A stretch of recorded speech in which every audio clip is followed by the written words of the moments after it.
las que deben ser las elecciones que conmemoren 200 años de vida institucional de Honduras, hoy se muestran como las más inciertas del país, pues están condicionadas a contar con una ley electoral que garantice procesos políticos limpios y transparentes y a la situación sanitaria derivada de la pandemia de COVID-19 que para el mes de marzo se anuncia como devastadora. A poco más de 40 días de elecciones primarias, la ley electoral continúa empantanada en el Congreso Nacional, mientras el país registra un promedio de 30 víctimas mortales y centenares de nuevos contagios todos los días. En la Cámara Legislativa, el Partido Libre y un sector de los liberales señalan al Partido Nacional de incumplir acuerdos para la conformación de mesas receptoras, el rol de los suplentes y el cálculo de la deuda política para los partidos minoritarios. Continúan fuera del debate la segunda vuelta electoral y el destino que se depare a la cuestionada reelección presidencial. En el Consejo Nacional Electoral, Rixi Moncada, concejal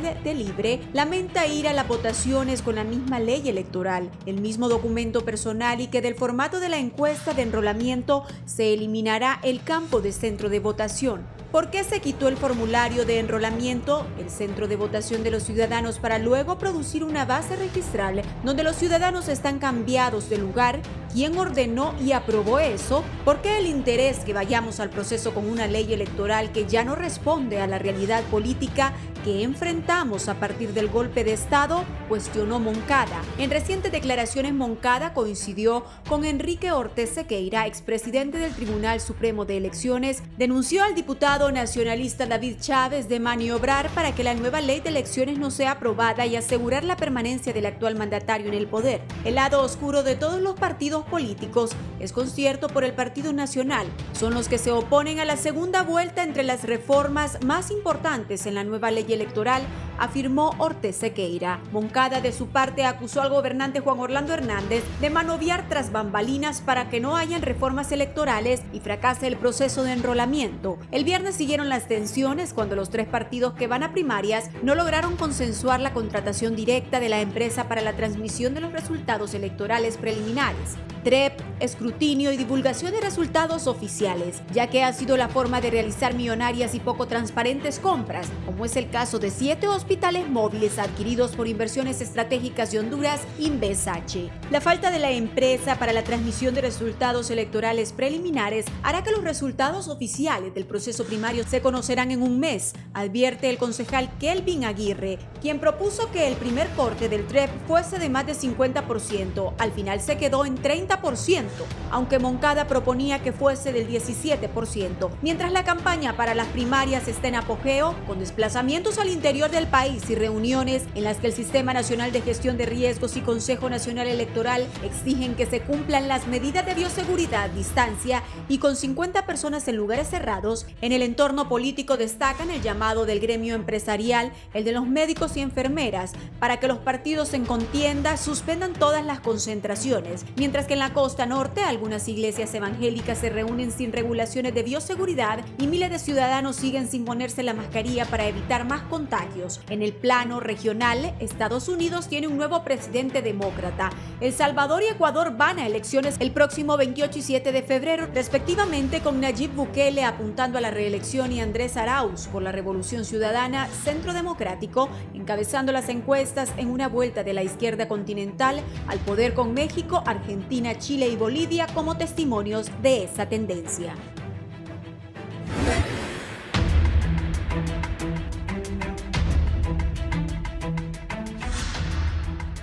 Hola, ¿qué tal están, amigos televidentes? Tengan muy buenos días. Les saluda Guillermo Paz Manueles. Les doy la más cordial bienvenida a su foro de las mañanas, la entrevista. Gracias por estar con nosotros este día martes de enero del 2021. Estamos ya transitando el segundo mes del año. Va rápido este año, sin duda alguna. Y también vamos a platicar hoy de la situación política electoral del país. ¿Cómo se mueve todo este engranaje político electoral en Honduras? ¿Cómo avanza el proceso comicial? Estamos todavía heredando crisis, efectos de la situación política que se vivió en el 2017. Estamos también prestos a todos los efectos que ha generado el COVID-19, los huracanes Zeta y Iota, en fin, toda esta situación que se ha movido, que desde luego tiene una coyuntura en el momento previo a las elecciones internas y primarias que están listas ya para el mes de marzo. ¿Cómo se mueven los partidos políticos? Estamos viendo la actividad normal de los candidatos, aunque con algunas recomendaciones por esta situación del COVID-19.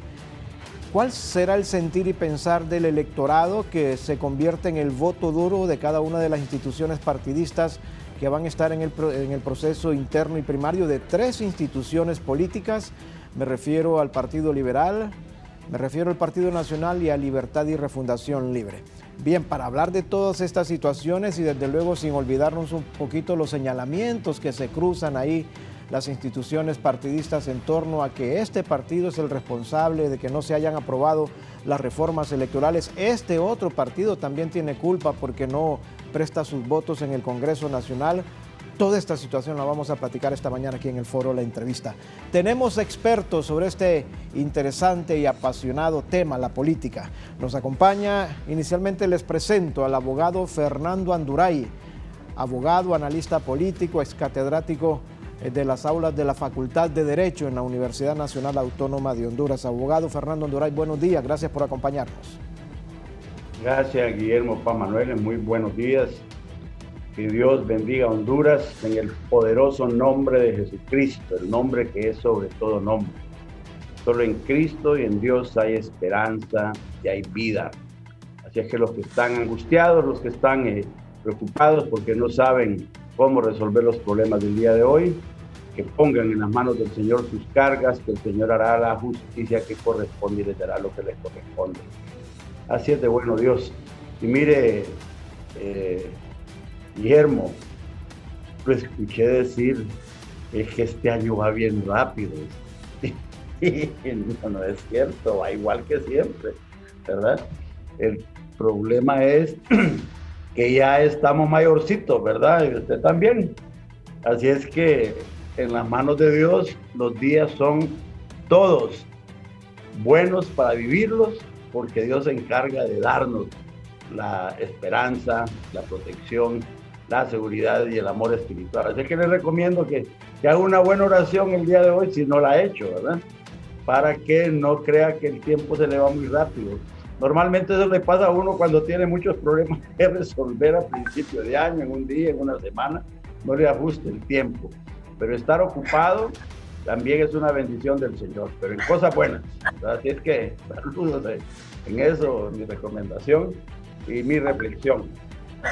El tema político ha tenido esta campaña una competencia fuerte en el dominio de los medios de comunicación, a tal grado que las manifestaciones públicas en los medios de comunicación de parte de los candidatos a cargos de elección popular han sido realmente mínimas. En otras campañas, nosotros a estas alturas ya teníamos todos los medios de comunicación llenos de anuncios de candidatos a diputados, a presidentes, a alcaldes. Sin embargo, la presencia de ellos no significa que no tengan dinero para pagar los medios. Lo que significa es que la realidad del país es compleja en función de que los medios de comunicación necesitan mucho espacio para la lucha contra la pandemia, el COVID, y la lucha contra los efectos de Iota y Eta. Fíjese cómo han cambiado las cosas en el país. Hoy estamos a 2 de febrero y los incendios, gracias a Dios, no han sido la noticia. Otros años, a estas alturas del mes, ya estaban hablando de 300, de 200 incendios a nivel nacional. Gracias a Dios no han habido tantos incendios forestales. 1 o 2 reportaron el otro día. Y tampoco hemos tenido nosotros el calor del verano. En otros años, en febrero ya era pleno verano. Y hoy estamos todavía recibiendo frentes fríos que eran normales en noviembre y diciembre y a veces a principios de enero. Esto implica que el cambio climático es real, es severo y que los hondureños debemos estar siempre preparándonos para los efectos que vienen.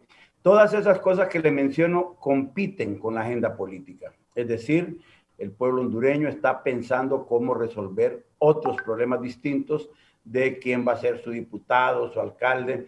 El apasionamiento con que vivía las elecciones el pueblo es menor en el pueblo en general.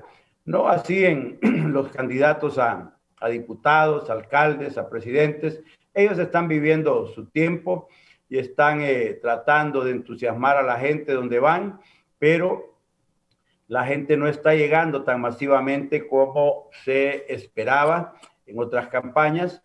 El peligro del contagio del COVID los tiene ausentes. Esa es una de las preocupaciones que yo tengo para el 14 de marzo. Si van a ser suficientemente claras, entendibles y confiables las medidas de bioseguridad que va a establecer el Consejo Nacional Electoral en las urnas electorales para garantizar a la gente que no va a haber contagio. De lo contrario, si esto no está claro, estaríamos viendo unas elecciones con poca presencia y no va a ser un abstencionismo intencional contra la calidad de los políticos que sean candidatos, sino que sería un abstencionismo calculado, un abstencionismo de conveniencia para la gente, para no correr riesgos de contaminación por el COVID. Estamos hablando ya de 41 días, creo, de las elecciones, y el tema de la vacunación de los hondureños no va a ser una cosa que va a estar resuelta para las elecciones internas. Al contrario, va a estar, si no se ejercen controles más rigurosos de circulación y de relación social, podría estar en una situación más grave. Por lo demás, creo que el desastre y la anarquía que estamos viendo en el Consejo Nacional Electoral no tiene precedentes. Y yo voy a decir algo aquí, aún contra todas las percepciones que se tiene contra David Matamoros, contra Escobedo, contra Eric Rodríguez o contra los anteriores miembros del Consejo Nacional Electoral. Esos tres ya tendrían montadas las elecciones, ya tendrían los votos imprimiéndose, ya tendrían el material electoral imprimiéndose, ya tendrían funcionando la bodega electoral para armar las urnas electorales. Hace tiempo se hubieran empezado el proceso de capacitación de mesas y todo lo que ellos tenían experiencia para hacer dentro de lo que es el proceso administrativo electoral que les corresponde. Con estos amigos del tribunal, apenas anoche vimos que estaban haciendo unos reportes, vimos que estaban haciendo una capacitación de instructores nacionales de mesas electorales. Eso implica que esos procesos van a ser a rajatabla, a como salgan, y que la calidad de los miembros en las mesas electorales va a ser muy deficiente y va a ser mucho menor que lo que ya con deficiencia se tuvo en procesos electorales anteriores. A eso súmele esos problemas que han anunciado de que no tienen el dinero suficiente todavía y hasta ahora vienen a poner el grito en el cielo. En ese trabajo creo que todos los políticos tenemos que hacer un esfuerzo para evitar que colapsen por situaciones de carácter económica y presionar al gobierno para que el gobierno entregue el dinero que tiene que entregar, porque las elecciones primarias e internas son un requisito esencial para que podamos tener elecciones generales en noviembre del próximo año. Es decir, el proceso electoral, desde el punto de vista político, jurídico y social también, no debe sufrir ningún tipo de rompimiento. Vamos a ese proceso y todos tenemos que protegerlo. Hay cualquier cantidad de consideraciones después si analizamos de lo que sucede internamente en cada partido político, unos un poquito más cohesionados que otros. Ayer estuve viendo un ratito a Luis Zelaya en otro medio atacando a Yanni Rosenthal, ¿verdad? Esos son malos síntomas en el Partido Liberal. En Libre hay una especie de negociación interna ahí porque ven la situación muy delicada para los resultados individuales de ese partido en unas elecciones y participan individualmente. Y en el Partido Nacional hay una lucha de candidatos. Los ataques son sordos. Gracias a Dios no ha trascendido una confrontación ni ataques directos de un candidato a otro, algunas cositas veladas que le ponen un poquito de ambiente a la elección, pero en términos generales, los partidos políticos como que en el fondo no se han adaptado a la nueva realidad que está viviendo el pueblo hondureño por el COVID y por los desastres naturales. Parece que esos desastres naturales y el COVID superaron la capacidad de ingenio, la capacidad de movilización de los partidos políticos y mucha gente más bien está pidiéndoles, como mostró usted en el reportaje, que no hagan grandes concentraciones porque esos son riesgos de contagio. Ya solo con esa expresión ya están limitadas las actividades políticas en el país. Hay muchas cosas más que podemos comentar, pero hasta aquí llego ahorita para saludar a mi amigo, mi hermano, mi colega y compañero de luchas democráticas, don Juan Carlos Barrientos, abogado. Saludos. Bien, muchas gracias, abogado Fernando Honduray. También buenos días y gracias por acompañarnos, abogado Juan Carlos Barrientos, analista político, social, también ex catedrático de las aulas universitarias. Abogado, buenos días, gracias por acompañarnos. ¿Cómo sitúa usted el momento que vive Honduras, este momento histórico? ¿Estamos en crisis, comenzando una crisis o ya saliendo de una crisis? Buenos días, Guillermo, gracias por la invitación y un saludo muy especial, un abrazo a la distancia al hermano Francisco Fernando Honduray Díaz, viejo compañero, como dice él, de aulas universitarias y de luchas democráticas. Guillermo, yo siento que en Honduras todavía estamos en crisis. Esta crisis la venimos arrastrando desde el golpe de Estado del año 2009, porque precisamente ese golpe de Estado produce un fraccionamiento dentro de la familia hondureña y fundamentalmente se parte en dos el Partido Liberal. Se rompe el esquema bipartidista que había mantenido bien o mal un equilibrio en el ejercicio del poder en Honduras, porque unas veces ganaba el Partido Liberal y otras veces ganaba el Partido Nacional. Había una paz social, había un entendimiento político y eso es bueno para un Estado, es bueno para la inversión social, para la inversión económica, y ese esquema, repito, se quiebra con el golpe de Estado del 2009. La intranquilidad social nace, surge el vandalismo, surgen grupos opositores violentos que en determinado momento quieren cambiar el statu quo y lo quieren hacer de manera forzada. Este tipo de cosas hacen que desde el año 2009 el Partido Liberal prácticamente pierde sus oportunidades de poder competir con el Partido Nacional, que es el otro partido fuerte, y usted va a ver de que el Partido Nacional prácticamente tiene 4 periodos consecutivos de estar en el poder. Entonces, esta circunstancia es originada precisamente porque la división política al único que favorece es al Partido Nacional. Esta división es el estandarte del principio aquel que divide y vencerás. Dentro de este esquema, la oposición no ha podido unirse. Se han hecho intentos para tratar de crear una oposición sólida que pueda enfrentarse a la maquinaria del Partido Nacional, pero no ha sido posible. ¿Por qué razón? Por la carencia precisamente del liderazgo político en la oposición.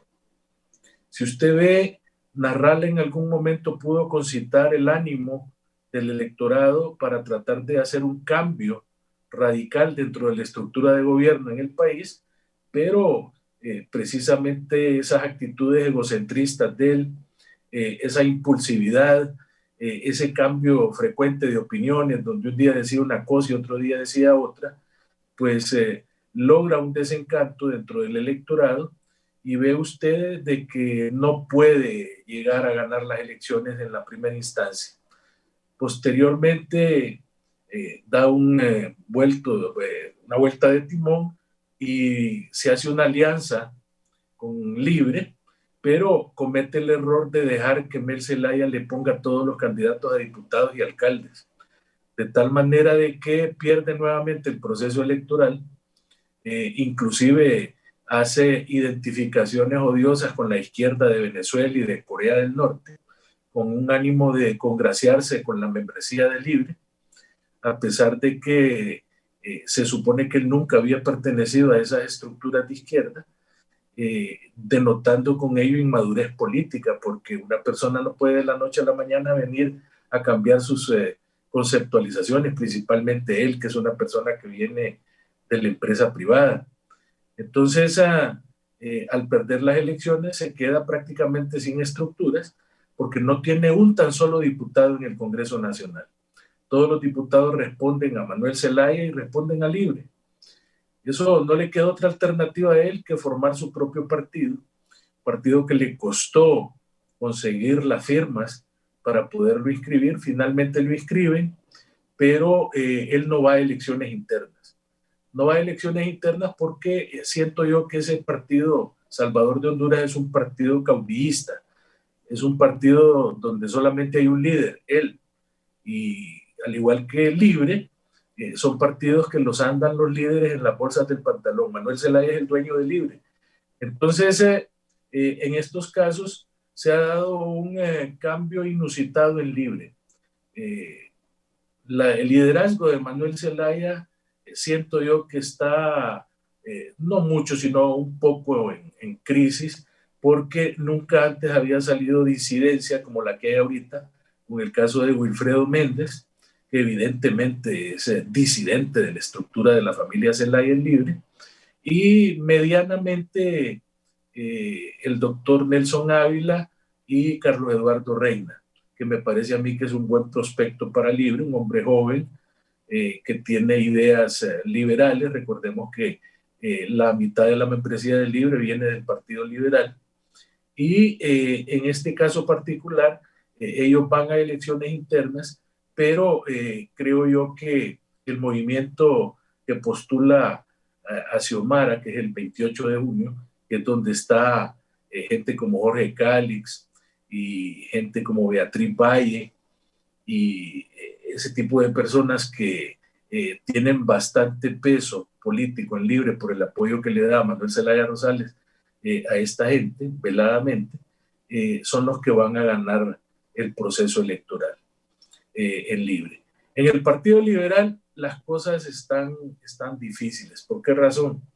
Porque Luis Zelaya Medrano, desde que tomó posesión y ganó el proceso electoral interno la vez pasada, a pesar de que no hubieron papeletas electorales para elegir al central ejecutivo, solamente hubieron papeletas para elegir a los diputados y otros cargos de elección popular. Por lo tanto, su elección como presidente fue ilegal, violatoria de lo que establece la ley electoral, y sin embargo no se tomó ninguna medida en su contra. Se ha dedicado a dividir al Partido Liberal, se ha dedicado a crear brechas de desunión, a atacar a los mismos correligionarios, inclusive formó un tribunal inquisitorio para expulsar a más de 17 diputados del Partido Liberal, un hecho sin precedentes que no se había visto en los últimos tiempos. Y si no es porque presentamos una solicitud de nulidad impugnando eso ante el entonces Tribunal Supremo Electoral, estos correligionarios estuvieran apartados y vedados de su participación política, violándoles los derechos que políticamente les otorga la Constitución de la República. Entonces, Luis ha actuado de una manera deshonesta, antiética, porque no ha renunciado a su cargo como presidente del Central Ejecutivo y está participando como candidato. Ahí el sombrero de presidente y el sombrero de candidato es el mismo. Utiliza las instalaciones del Consejo Central Ejecutivo del Partido Liberal en la colonia Miramontes como su sede. Tiene el descaro de hacer todos sus actos políticos ahí, de viajar a costillas del partido por todo el país haciendo campaña política, insultando a los otros candidatos, insultando a su contendiente más próximo, que es el abogado Gianni Rosenthal, y esto lo que denota es una falta de sensibilidad política, una falta de liberalismo. El liberalismo se ha caracterizado por ser un partido horizontal, un partido de discrepancia, donde toda la gente tiene derecho a expresar sus criterios y nadie en el pasado había sido juzgado, mucho menos satanizado de una forma tan grotesca como lo ha hecho Luis Zelaya con aquellas personas que no coinciden con su escaso pensamiento político. Vemos que definitivamente esto va a crear o va a pasar una factura el día del proceso general, porque queda mucho resentimiento, quedan muchas heridas abiertas, y este proceso que ya tiene 4 años de estarse llevando a cabo, de ir minando poco a poco a los liberales que no están alrededor de Luis Zelaya, va a crear alguna condición de debilidad a efecto de las elecciones generales, porque siempre, repito, quedan esos resentimientos.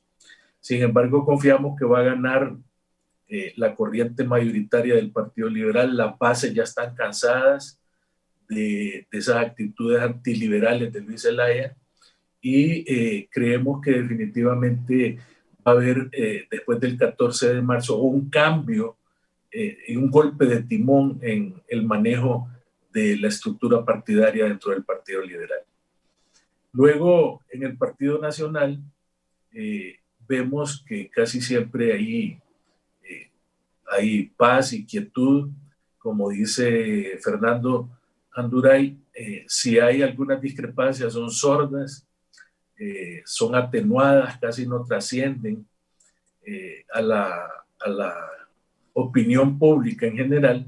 Sin embargo, a mí lo que me llama la atención poderosamente es de que Tito Asfura, siendo candidato oficialista, porque es evidente de que es candidato del gobernante, responde a intereses del gobernante, y yo lo deduzco simple y sencillamente por el hecho de que en la casilla número 5, en Francisco Morazán, va el ministro de la Presidencia, Eval Díaz, que ha sido un incondicional de Juan Orlando Hernández.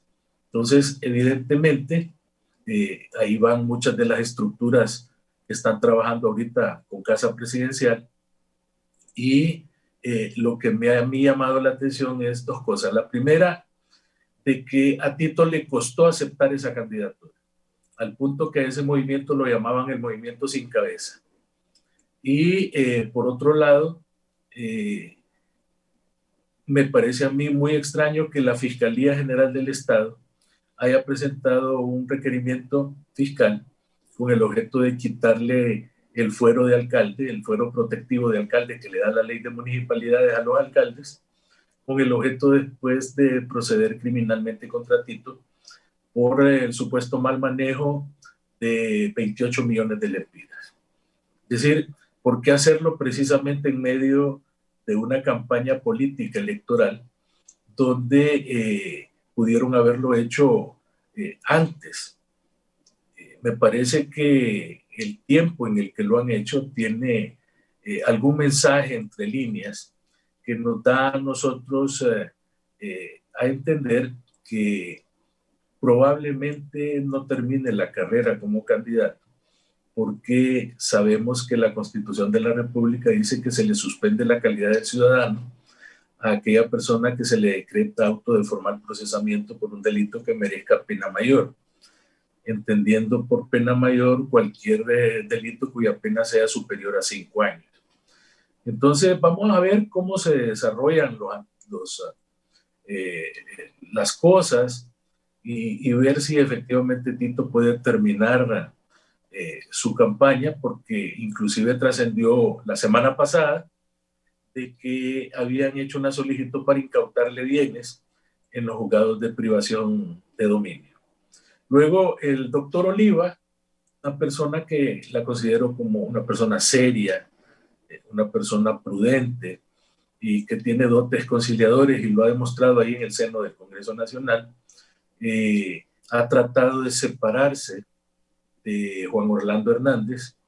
Recordemos que los candidatos siempre, cuando hay un desgaste político, máximo en el Partido Nacional, que ya tiene más de 3 periodos de estar en el poder, tratan de irse separando un poco de la figura presidencial para tratar de dar la idea de que son diferentes, que son distintos, que no van a ser una continuidad del gobierno que se pretende sustituir. Porque para nadie es un secreto la gran animadversión que hay en el pueblo hondureño para la figura presidencial. El fuera jo es algo que ha trascendido y es algo que no lo podemos dejar a un lado. Nunca antes como ahora había existido tanta animadversión, y esto ha venido a exacerbarse con la pandemia, porque eso que han hecho con esos hospitales móviles, esos 47 millones de dólares, a la gente le duelen. Eso ha lacerado inclusive más que lo del Seguro Social. Esa forma tan grotesca y tan ingenua como los de IPSH y el señor Bográn suscribieron la compra de esos hospitales, donde no hicieron ni tan siquiera contrato, donde no hay garantías para la entrega, donde ha pasado más de un año y todavía medio está funcionando el de Tegucigalpa y el de San Pedro Sula, donde todavía faltan los demás hospitales, donde están incompletos, donde no funcionan las salas UCI. Mire, esta es una cosa terrible, la gente está enardecida y esto le va a pasar factura definitivamente al Partido Nacional, porque no han hecho nada. La Fiscalía se ha quedado de brazos cruzados, no han hecho absolutamente ningún requerimiento fiscal por el tema de los hospitales. Ahí le fueron a hacer un par de requerimientos a Marco Bográn por un par de minucias, por delitos de bagatela, que inclusive ahí anda el hombre libre, muerto de la risa en la calle. Me parece a mí que estas cosas van a tener un impacto en el proceso electoral. Luego, con el tema del tribunal, que ahora se llama Consejo Nacional Electoral, mire, yo le voy a decir una cosa, ahí hay una estructura montada en los mandos intermedios que está montada desde hace más de 15 años. Ahí no son los concejales los que van a establecer el proceso electoral, ahí lo hacen los mandos intermedios, en la división electoral, en todas las divisiones que hay ahí en la estructura que antes era del Tribunal el Supremo Electoral, ahí está la gente. Lo que ha pasado es que no les han dado el dinero. A última hora les están dando a cuentagotas el dinero, y esto ha evitado que hagan procesos de licitación y que se vean obligados a esa maña odiosa de las contrataciones directas. Pero no hay tiempo y las elecciones no se pueden posponer. Esto sería grave para la democracia en Honduras. Las elecciones tienen que ir para adelante y sinceramente yo creo que estos procesos de elecciones internas patrocinados por el Estado son un error. Y ahorita con la pandemia y la necesidad que hay de destinar el dinero para salud y para educación, yo creo que deberíamos de repensar el hecho de que el Estado tenga que pagar y financiar elecciones internas de los partidos políticos. Yo creo que deberíamos de volver al esquema que había antes, donde los partidos ellos solitos hacían sus convenciones, sus asambleas, hacían sus negociaciones, se ponían de acuerdo, no quedaban esas grandes heridas que dejan las elecciones internas y elegían a sus candidatos de consenso y trabajaban unidos por obtener el triunfo para su respectivo partido. Ahora, con estas elecciones internas, se producen ataques, heridas, situaciones en las cuales se crean prácticamente debilidades a lo interno de los partidos políticos, principalmente en el Partido Liberal. Así las cosas, que Dios nos ampare, porque este proceso electoral va a ser totalmente atípico. Yo coincido con Fernando de que va a haber poca afluencia en los procesos electorales internos. La gente le tiene miedo al COVID, aunque hay gente que no le importa, cree que son Superman, que son inmunes, que andan con la mascarilla en la barbilla o la andan arriba de la nariz en la frente. Entonces, estas cosas van a incidir y yo creo que ya no deben los partidos seguir haciendo concentraciones políticas. Ya deberían de evitarlas. Es mejor hacerlo de manera virtual o tener otro tipo de perspectiva de campaña política, pero esas campañas de concentraciones, eso no es práctico y se ha demostrado en el pasado de que hubieron candidatos. Yo me acuerdo de un candidato de mi partido que llenó el Estadio Nacional hasta la bandera, ahí no cabía un alma y perdió el proceso electoral en manos del otro candidato. Entonces, sí, no es un hecho probado de que el que más gente tiene en concentraciones políticas es el que va a ganar los procesos. La gente le gusta ir a las concentraciones, o le gustaba antes por lo menos, porque ahí regalan bolsas solidarias, regalan burras, dan frescos, les pagan el transporte, y entonces la gente lo toma como una diversión. Como cuando inauguraron el mall Multiplaza, que habían excursiones de los pueblos para ir a conocer el mall. Entonces, a ese nivel estamos nosotros de primitivismo en la campaña política. Entonces, pues hasta ahí lo que yo pudiera hasta el momento mencionar así a vuelo de pájaro de la situación política electoral, Guillermo y Fernando. Un excelente análisis, igual al análisis que hizo previo el abogado Fernando Anduray. Vamos a hacer una primera pausa comercial. Cuando regresemos yo quiero consultarle al abogado Anduray varios aspectos. El primero que lo analizó el abogado Barrientos es que haber dejado el sistema bipartidista que daba un equilibrio en el balance de poder en nuestro país y pasar a un sistema de multipartidos o tripartidista, porque son 3 los partidos más fuertes ahora, esto ha apoyado, ha sustentado la democracia o más bien la ha deprimido, la democracia participativa. Y estará preparado, abogado Anduray, se lo voy a consultar y me va a responder después de la pausa, el Partido Nacional, que es un partido que hay que decirlo, que el Partido Nacional no se quedó ahí dormido en sus laureles. El Partido Nacional, a pesar de haber ganado varios periodos consecutivos, se organizó, se preparó, capacitó su gente y amplió su membresía, sus miembros. Se modernizó, trajo juventud, incorporó juventud. Es un partido que va a la vanguardia, digamos, el Partido Nacional. Pero estará el Partido Nacional con todos estos trabajos que han hecho para esta situación que le va a pasar la factura a los escándalos de corrupción que se han ventilado a través de algunas instituciones del Estado, como este tema de los hospitales móviles. ¿Le pasará la factura esto al Partido Nacional? Y a pesar de ser un partido que se estructuró, que creció, que se organizó, tendrá que ver, como decimos allá en el pueblo, se las tendrá que ver difíciles con este voto de castigo de parte de la población, del pueblo hondureño. No nos cambie, después de la pausa el abogado Fernando Anduray responderá. Motivos no esenciales pueden entrar a la Unión. También son autorizados a ingresar a la Unión Europea los originarios o residentes de países de la Unión y las personas que viajan por motivos esenciales, ya sean trabajadores del sector salud, trabajadores fronterizos u otros.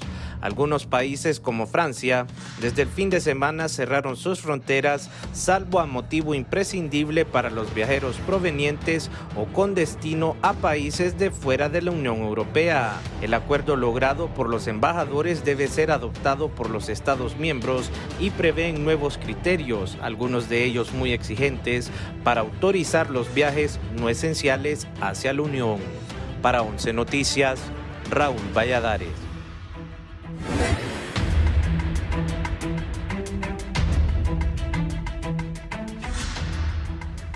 Gracias, amigos televidentes, por continuar con nosotros en el foro La Entrevista. Quiero consultarle al abogado Fernando Anduray. Abogado, ¿considera usted que fue bueno o fue malo o es malo haber dejado el sistema bipartidista para un sistema de multipartidos, donde ahora hay una gran cantidad de partidos? Incluso se dice que las mesas electorales receptoras, este concepto acuñado en la actual ley electoral, no en la nueva ley electoral que todavía no ve la luz del día en el Congreso Nacional, va a estar superpoblada, una mega estructura de captación de votos con las mesas electorales receptoras por la gran cantidad de partidos y de movimientos internos. Y si usted considera que este escándalo de los hospitales móviles le va a pasar la factura electoralmente hablando al Partido Nacional.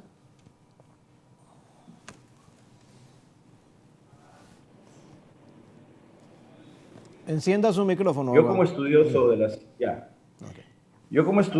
de la ciencia política debo advertir que normalmente los cambios políticos requieren de un buen caldo de cultivo social, ¿verdad? Y hay dos aspectos en esto. Uno, que el bipartidismo en Honduras, como bien decía Juan Carlos, facilita el entendimiento, la plática y la armonía institucional en el país cuando el Partido Nacional y el Partido Liberal de alguna forma platicaban y se resolvían los problemas, las confrontaciones. Y hubieron confrontaciones enormes, graves, hubieron crisis políticas graves. Sin embargo, a través del diálogo y la plática se resolvían, no con problemas de calles, amenazando con matar a medio mundo, con meter preso a medio mundo, y que la revolución viene y que van a apagarlas, y ese tipo de cosas no era el discurso político. Había entonces alguna paz y tranquilidad relativa en el país cuando solo estaba el bipartidismo. Eso facilita el diálogo y el entendimiento. Sin embargo, había una realidad social determinada por la falta de desarrollo económico y de crecimiento económico en el pueblo hondureño. El pueblo crecía demográficamente, pero no se desarrollaba a pesar de ser un país muy rico. Y aquí entramos al tema de la corrupción que se practicaba y vino con los años minando la confianza del hondureño en los partidos políticos tradicionales. No hay duda que el Partido Liberal gobernaba 2 periodos y el Partido Nacional gobernaba 1. Y los niveles de corrupción siempre fueron preocupantes, siempre fueron atentatorios contra la estabilidad económica, política y social del país. Luego, el problema del rompimiento del bipartidismo en Honduras se plantea por una agresión externa que se le hace a Honduras desde Venezuela, cuando a Hugo Chávez le dio por hacer internacional su revolución bolivariana y empezó a financiar a los movimientos tradicionales de izquierda que decían que esa cosa ya había desaparecido, así entre comillas. Yo recuerdo cuando iba a los programas de radio y televisión y les decía, ahí están los comunistas metidos de ambientalistas, en eso están, y metidos de defensores de derechos humanos. Solo están esperando una oportunidad para ver cómo resurgen. Y en efecto, así fue. Apenas Hugo Chávez les pudo hacer financiamiento para reorganizarlos y relanzar una revolución socialista del siglo XXI, ahora bajo un nuevo liderazgo, ya no las viejas estructuras de Cuba y de otros países socialistas. Entonces se vino la agresión al pueblo hondureño y desgraciadamente la agresión socialista a Honduras entró por el partido de gobierno. Mel Zelaya llegó como liberal, llegó como demócrata, llegó como derecha, llegó como hacendado, como oligarca y como gran burgués a el poder de la nación.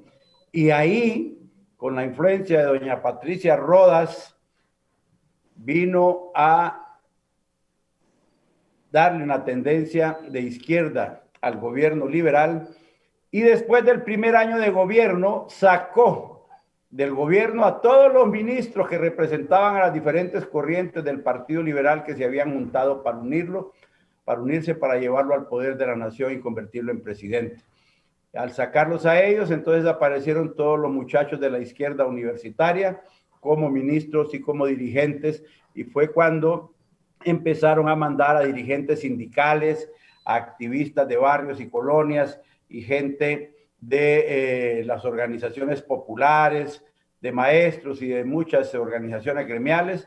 Los empezaron a mandar primero a Nicaragua a un entrenamiento de tipo ideológico, y después los tenían en Venezuela unas semanas enseñándoles cómo los comités de barrios y las organizaciones de calle de la Revolución Bolivariana controlaba a la oposición política. Esos son los que vinieron aquí, y ya cuando vinieron de regreso, entonces Mel decidió que Honduras iba a ser un estado socialista del siglo XXI, se trajo a Hugo Chávez, se metió a la ALBA, se metió a Petrocaribe y se metió a querer poner todos los funcionarios a la brava, que no respetaba la Constitución, no aprobaba presupuestos, no respetaba la Corte Suprema, no respetaba el Congreso, total, la anarquía que ya conocemos nosotros y que terminó con la salida de Mel Zelaya.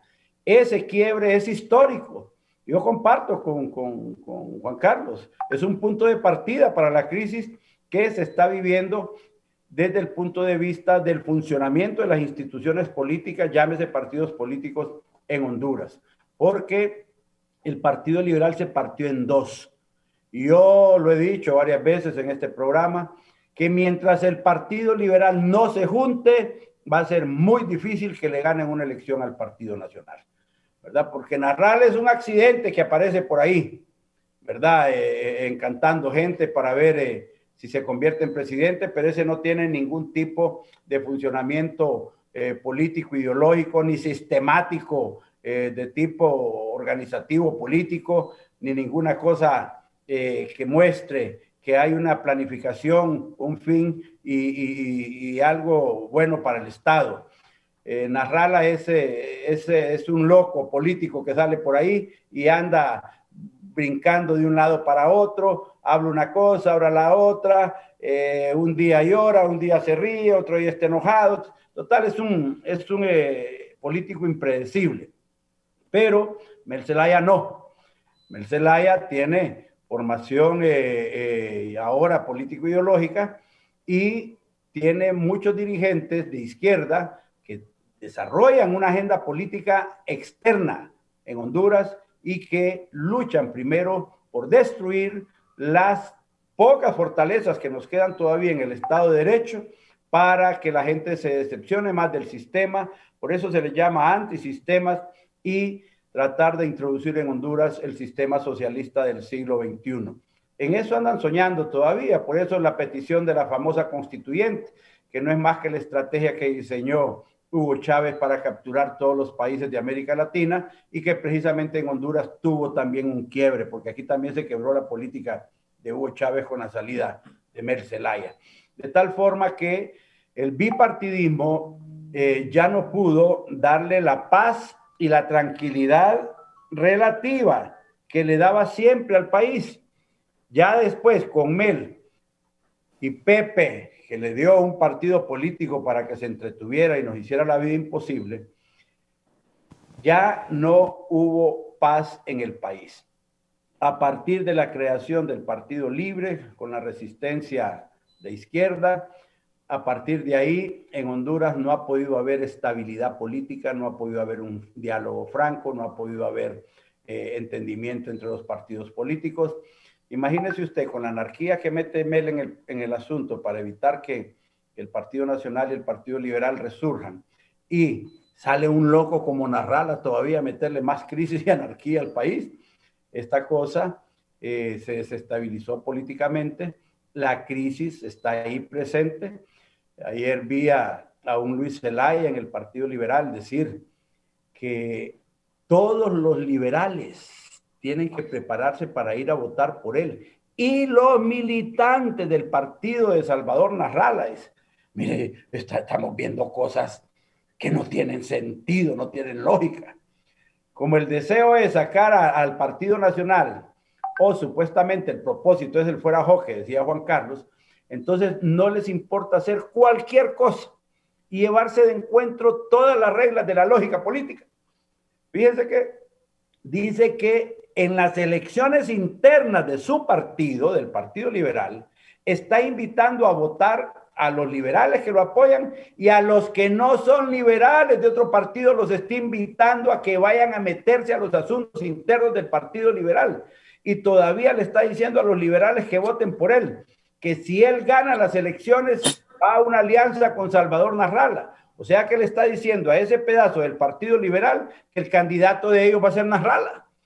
Entonces, ese tipo de cosas nos dice a nosotros la baja calidad de políticos que han pretendido surgir a raíz de la crisis, de la confrontación interna que surge en el Partido Liberal cuando se separa Mel con una facción de izquierda y queda la centro derecha o la derecha tradicional del Partido Liberal dentro del Partido Liberal, y después esa centro derecha es asaltada prácticamente por Luis Zelaya y el Partido Liberal realmente está en una situación delicada, como dijo Luis, como dijo Juan Carlos. Mientras los liberales no encuentren un punto de unidad que les devuelva fortaleza, es imposible pensar que este país puede volver a un bipartidismo, ¿verdad? Tendría que regresar Mel al Partido Liberal o los liberales unirse a Mel y Narrala, como el partido es de él y él es el dueño, muriéndose él, se muere ese partido, ¿verdad? Ya tiene 60 y pico de años y yo creo que las energías que le van quedando son pocas y no sé si después de esta campaña, cuando lo derroten nuevamente, va a seguir molestando por ahí, pero total que ya no es alternativa para el pueblo hondureño. Aquí la situación se va a definir con un partido político fuerte. Dije todo esto para señalar que el Partido Nacional, a pesar del desgaste natural político, porque son 3 periodos de gobierno, que es difícil, realmente muy difícil, que se pueda ganar la 4ª victoria, porque el desgaste no ha sido pequeño. Hemos estado como partido y como gobierno bajo un ataque frontal, directo, destructivo absolutamente por parte de los opositores del Partido Nacional. No han podido orquestar una verdadera campaña, pero hay temas como en el del narcotráfico, temas como ese de los hospitales móviles, temas como el de la corrupción, temas como el de la MASI, que han hecho causa común y se han montado en él, tratando de generar el desprecio público de los hondureños contra el Partido Nacional.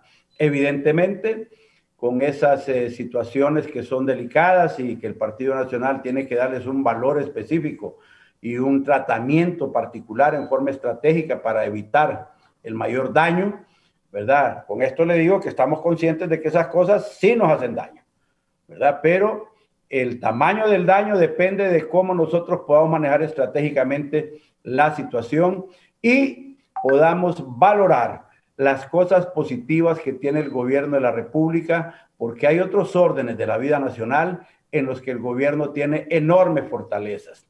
El gobierno ha podido mantenerse cerca del pueblo hondureño en materia de emprendimiento y en materia de inclusión social. En ese tipo de cosas ha habido una cercanía muy fuerte con el pueblo. Nosotros entendemos que los famosos votos rurales son la esencia del triunfo del Partido Nacional, y mientras la oposición política en una forma desequilibrada y desorganizada ha tratado de hacernos daño, por lo menos la agenda de gobierno en materia de inclusión social y de desarrollo económico, microeconómico y de pequeña empresa, en eso no se le ha quitado el renglón, el dedo al renglón. Se ha seguido trabajando a pesar de los desastres económicos que hemos tenido por temas climáticos o de salud. El gobierno está trabajando. La otra cosa es que el asunto de la pandemia no solo son los hospitales móviles. El asunto de la pandemia es el funcionamiento del sistema de salud del país. Aquí todo el mundo reclamaba, y es que fracasó el gobierno de la República, que el gobierno fracasó, que qué barbaridad, cómo se está muriendo la gente y todo. Miren, la labor que ha hecho el gobierno es titánica, titánica. Son decenas de miles de activistas nacionalistas y empleados públicos que han trabajado en las labores de prevención contra el COVID, que han trabajado en las labores de atención a la gente infectada del COVID y que han arriesgado su vida. De hecho, hay una cantidad enorme de activistas nacionalistas y dirigentes del Partido Nacional que han fallecido en las labores de combate al COVID. Y eso la gente que ha recibido las atenciones lo sabe. Contra esas cosas, aunque los políticos digan que el gobierno fracasó, no van a poder hacer nada. Ahí tienen una campaña sistemática ya contra el gobierno porque el gobierno no compró las vacunas en agosto del año pasado, ¿verdad? Y en agosto del año pasado estábamos en una campaña enorme contra el gobierno por situaciones de corrupción y todo, y querían que el gobierno saliera corriendo a hacer compras directas para después señalar al gobierno de que se estaban robando el pisto de las vacunas también. Sin embargo, el gobierno mantuvo una línea oficial de compra de vacunas. Mire cómo están ahora. Muchos países hicieron compras directas a los laboratorios que estaban ensayando vacunas. Algunas vacunas han funcionado, otras no. Y muchos países que compraron vacunas en cantidades millonarias, ahora están viendo que no les van a poder cumplir con los ofrecimientos. Las casas comerciales les están diciendo a países grandes, desarrollados, que los millones que compraron de vacunas no se las pueden entregar porque no tienen la capacidad de producción tal y como lo hicieron en los contratos. ¿Qué hubiera sucedido si Honduras se va a comprar los 5 millones o 10 millones de vacunas y que nos las iban a entregar en febrero, en marzo de este año, en enero, y que solo nos entreguen medio millón de vacunas y nos digan, miren, van a tener que esperarse hasta el 2021 porque no tenemos capacidad de producción? ¿Dónde estarían los gritos ahorita? Corruptos, sinvergüenzas, ya sabían que iba a fallar, pícaros, cachurecos, todos lo hacen mal. Entonces, y sin embargo, el gobierno mantuvo la disciplina en cuanto a los compromisos de las Naciones Unidas a través del sistema COVAX, que maneja los programas de vacunación mundial en los países más pequeños o del tercer mundo, como se les llama, y Honduras por esa vía tiene garantizada la entrega de las vacunas en el tiempo que las Naciones Unidas se ha comprometido. Pero solo le menciono un tipo de temas de esos. En el tema del COVID también, todo el mundo reclamaba que no están los científicos ahí, no están los expertos, no están los mejores. Y cuando vamos a preguntar, bueno, ¿y cuáles son los mejores que no están? ¿Cuáles? ¿Cuáles? Hay solo un periodista de un programa de televisión que ahora le dicen el doctor, ¿verdad? Que cree que es doctor ahora y que cree que es el que dirige la lucha contra el COVID en Honduras. Pero todos los expertos, todos los médicos relacionados con especialidades en estas cosas que se quisieron involucrar y que se les pidió que se involucraran, ahí están trabajando en la lucha contra el COVID en diferentes frentes. Los que no están son aquellos que tuvieron miedo y decidieron no presentarse y no participar, pero sí son buenos para andar hablando babosadas en los medios de comunicación. De tal forma que no es cierto que la lucha contra el COVID haya fracasado en Honduras. Sí es un asunto delicado. Estamos por situaciones de carácter cultural en este momento tratando de superar la rebeldía del pueblo hondureño, que no es solo el pueblo hondureño, es que en todos los países, en donde se ha tenido que valorar entre mantener una actividad comercial y una interacción social en la calle para que la gente sobreviva obteniendo el pan de cada día, y el encerrarse o no encerrarse en las casas para evitar que la pandemia crezca. Es una situación complicada, es una competencia diaria entre los que tienen negocios y los que no tienen negocios, entre los médicos que están perdiendo hermanos, que están perdiendo familiares, médicos que pierden su vida, médicos que dicen, bueno, ¿y cuándo va a parar esto? Están cansados y de repente no quieren seguir porque el pueblo no responde. Y más llamados no puede hacer el gobierno de la República que la gente guarde las medidas de bioseguridad. Necesitamos hacer una campaña común con eso. ¿Dónde estaba la oposición política en los momentos más graves de la crisis del COVID? ¿Dónde? Escondidos en sus casas. Y ahí andaban los diputados nacionalistas y los activistas nacionalistas en la calle, tratando de crear una cultura de condiciones de bioseguridad y tratando de repartir comida a la gente que se sabía que no iba a poder salir a trabajar, y organizando las brigadas médicas, tocando las puertas de la casa para que se dejaran hacer una prueba o que manifestaran si tenían o no tenían síntomas. Miren, no es fácil hacer gobierno. El enfoque que la oposición hace de todos estos temas evidentemente es un enfoque para que la gente no vote por el gobierno y decir que todo fracasó. Pero el gobierno tiene como ventaja que la gente que ha recibido la acción del gobierno, que la gente que ha podido trabajar con planes de gobierno, todo el sector agrícola de Honduras, no todo, la mayor parte del sector agrícola de Honduras, el pequeño productor, el mediano productor, el grande productor, todos esos han tenido de alguna forma una interacción con programas de gobierno. Honduras ha fortalecido sus capacidades agrícolas en diferentes temas y la capacidad de emprendimiento, la capacidad de ingenio de los hondureños está surgiendo con un poder enorme a través de los programas de financiamiento de la microempresa, más el fortalecimiento de la estructura social. Hay temas en los que estamos complicados, como el tema de la educación, por ejemplo. No se le haya todavía una salida unificada entre el gobierno y las organizaciones magisteriales, pero ya he estado platicando y de alguna forma pues la actividad académica ya arrancó este año con las matrículas. Difícil, sí creo que tenemos que dar cuentas de algunas cosas, que el pueblo va a pedir cuentas, no hay duda, todo funcionario público debe rendir cuentas. El tema de los hospitales es un tema muy delicado. Yo mismo manifiesto mi incomodidad en muchas oportunidades porque lo que se le ofreció al pueblo hondureño no se ha cumplido, en eso estamos claros. Ahora, miraba ahí que anda Axel López reclamando que le paguen una cantidad de dinero por los fletes de haber traído los hospitales desde los lugares de origen hasta acá a Honduras. Esos asuntos son de contratos. Si existe un contrato de compra, habrá que ver si se cumple o no se cumple, ¿verdad? Pero no solo es de rechazar, porque tampoco es de comprometer al Estado. Y el tema es que si no queremos los hospitales y no queremos a Axel López aquí molestando, entonces deshagamos los hospitales y devolvámoselos. Pero, contrario a lo que dice mucha gente en San Pedro Sula, hay mucha gente interna recibiendo atención por COVID.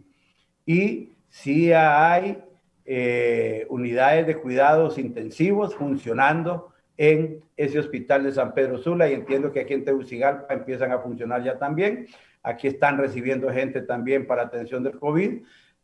Hay que ver, no sabemos hacia dónde va a evolucionar esta enfermedad mientras no tengamos la vacuna en Honduras, de tal forma que no todo va a ser negativo al final en ese asunto de los hospitales. Va a quedar una capacidad instalada de hospitales que después de la pandemia van a servir para muchas otras cosas en el país. Bien, muchas gracias, abogado Fernando Honduray. Abogado Juan Carlos Barriento, este tema de que Luis Zelaya está pidiendo a los seguidores de Nasrallah que voten por él, ¿será un buen cálculo político, sí o no? Y si tiene algún agregado también a este tema de los hospitales móviles. Sí, mire, Guillermo, yo no sé si ustedes recuerdan que Luis Zelaya hace 2 años, con gran pompa, inició un programa, un proyecto de identificación liberal, de darle carnet a cada uno de los miembros del Partido Liberal.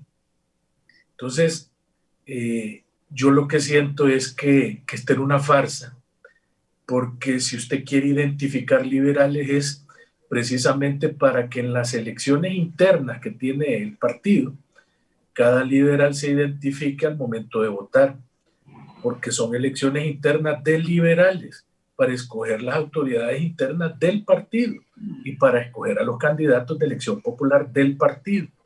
Entonces, si no hay una manera de identificar a los liberales, si no hay un carnet, como lo anunció con gran pompa Luis Zelaya, y si tampoco hay un censo de liberales, ¿cómo va usted a evitar de que el día de mañana cualquier persona que no es liberal vaya a votar en esas elecciones internas?